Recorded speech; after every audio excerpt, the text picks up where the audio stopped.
अस्सलाम वालेकुम वरहमतुल्लाह। हमारा टॉपिक सजेस्टोपीडिया। सजेस्टोपीडिया के हवाले से लास्ट NTS में भी 2 क्वेश्चन आए थे, तो मोस्टली कैंडिडेट कंफ्यूज होंगे कि हमारे शायद टॉपिक में शामिल नहीं है, लेकिन वहाँ पे टॉपिक है कि इंग्लिश और उर्दू टीचिंग आप किस तरह करते हो, उर्दू लैंग्वेज और इंग्लिश लैंग्वेज की। तो अगर हम इंग्लिश की बात करें तो वो हमारे लिए चूँकि फ़ॉरेन लैंग्वेज है, तो उसको पढ़ाने के लिए या सिखाने के लिए ये मेथड यूज़ किया जाता है। मोस्टली ये सजेस्ट किया गया था कि इस मेथड के थ्रू आप क्या कर सकते हो, फ़ॉरेन लैंग्वेज इजीली बच्चों को सिखा सकते हो। तो पहले देखते हैं सजेस्टोपीडिया होता क्या है। Suggestopedia is a teaching system which make use of all the possibilities standards suggestion can offer. The suggesting here is about something that can make students feel enjoy in teaching and learning process, especially learning foreign languages. Definition से ज़्यादा हम अगर concept पे focus करें तो ऐसा method जिसमें बच्चे क्या करें, इन्जॉयमेंट महसूस करें या फील करें, फ़न महसूस करें, किस में, टीचिंग और लर्निंग प्रोसेस में। मेन के वो सीखने के दौरान इन्जॉयमेंट फील करें और साथ क्या करें, फ़न उनके लिए हो, एक लर्निंग जो है, स्पेशली लर्निंग फॉरेन लैंग्वेज। ये जो मेथड है ये मोस्टली लैंग्वेज सिखाने के लिए इस्तेमाल किया जाता है। तो देखते हैं सजेस्टोपीडिया में कौन से ऐसे तरीक़ाकार हैं या कौन सा मेथड है कि जिसके ज़रिए बच्चे इंजॉय भी करें और साथ जो है सीखें भी। अगर नॉर्मली बात करें तो देखें, बच्चों को अगर आप गेम्स वगैरह लगा दें, साथ उनके खेलने के लिए अच्छे पुरस्कून किस्म का माहौल हो, प्रॉपर डेस्क सीट्स, वहाँ पे खेल वगैरह का प्रॉपर इंतज़ाम हो, साथ अगर मैं कहूँ साथ म्यूज़िक वगैरह लगाओ, तो बच्चे सीख भी सकते हैं और साथ फ़न भी। लेकिन म्यूज़िक की मैंने बात की तो आप कहेंगे स्कूल में म्यूज़िक कैसे। तो बेसिकली ये जो सजेस्टोपीडिया है ये इसी चीज़ पे फोकस कर रहा है। तो देखते हैं क्या है। It can teach language approximately 3 times quickly as traditional and conventional method. अब यहाँ पे देखें, कह रहा है कि अगर आप सजेस्टोपीडिया का इस्तेमाल करेंगे तो कोई भी लैंग्वेज जो है आपको उसको 3 times क्विकली सीख सकते हो। ट्रेडिशनल जो हमारे रवायात हैं, जिस तरह हम ABC बच्चों को पढ़ाते हैं तो A से एप्पल, B फॉर बॉल, तो वो हमारा ट्रेडिशनल मेथड है। तो अगर आप सजेस्टोपीडिया के ज़रिए से उनको इंग्लिश लैंग्वेज सिखाएंगे तो वो 3 गुना जो है तेज़ी से सीखेंगे।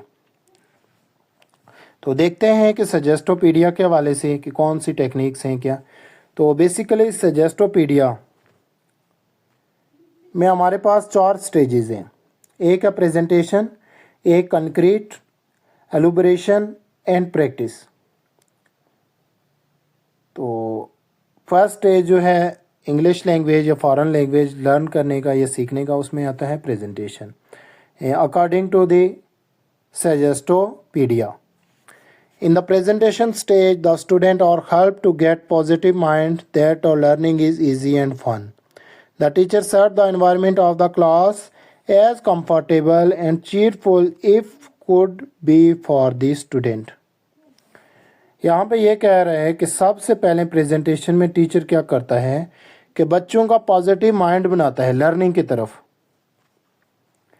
पॉजिटिव माइंड बनाता है लर्निंग की तरफ, कि लर्निंग जो है वो मुश्किल नहीं है, ये इजी है और एक फ़न है। और बच्चों को ऐसा कंफर्टेबल किस्म का जो है इन्वायरमेंट मुहैया करता है कि वो साथ क्या करते हैं, एंजॉय भी करते हैं और सीखते भी। लेकिन प्रेजेंटेशन में वो क्या करता है, इनको इन्वायरमेंट मुहैया करता है। इन्वायरमेंट में ईजी सीट्स हो गया, हर चीज़ जो है तरतीब से प्रॉपर एज के मुताबिक, डेस्क वगैरह हर चीज़ें।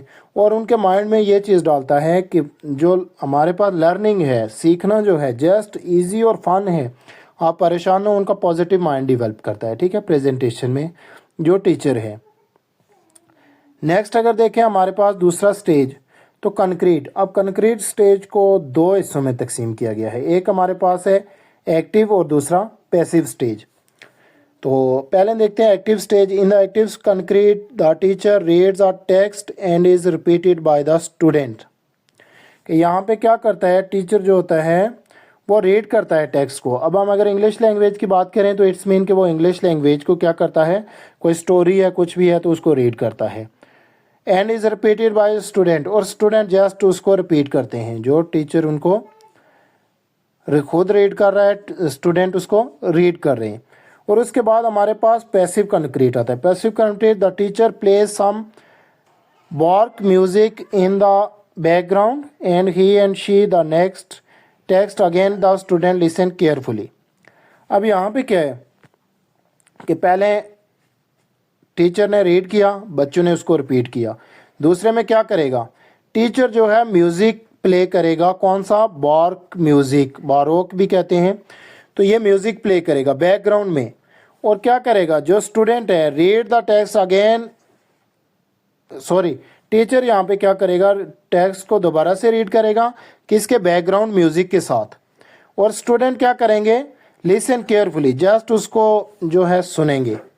तो ये जो म्यूज़िक है बारोक म्यूज़िक या बारोक की म्यूज़िक, तो ये मैं लास्ट पे आपको बता भी देता हूँ प्ले करके। ये बेसिकली जो है वेस्टर्न में जिसने ये सजेस्टोपीडिया मेथड इंट्रोड्यूस करवाया था, तो उसने एक म्यूज़िक ये वाला कहा था कि अगर इस म्यूज़िक को हम बैकग्राउंड में लगा के पढ़ेंगे तो हम जल्दी से क्विकली जो है चीज़ें सीख सकेंगे, क्योंकि हमारा जो माइंड है तो वो सेम टाइम दो चीज़ों पे फोकस करेगा, एक जो है हमारी लर्निंग और दूसरा म्यूज़िक। एक हमारा जो पढ़ाई होगी उसकी तरफ और दूसरा म्यूज़िक। इट्स मीन के ब्रेन जो है ज़्यादा एक्टिव होगा, जब ज़्यादा एक्टिव होगा तो इट्स मीन ज़्यादा काम करेगा और ज़्यादा वो सीखेगा।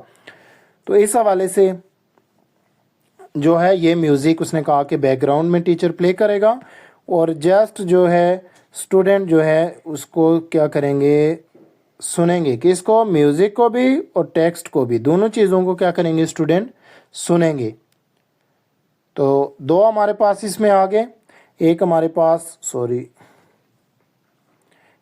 पास इसमें कंक्रीट एक्टिव आ गया और पैसिव। कंक्रीट में क्या करेगा, एक्टिव में देखें कि टीचर जस्ट क्या करेगा, टेक्स्ट रीड करेगा और स्टूडेंट क्या करेंगे, उसको रिपीट करेंगे।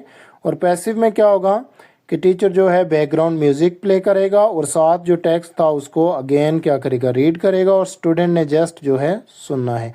मेन के स्टूडेंट का यहाँ पे पैसिव रोल है, उन्होंने कुछ नहीं करना।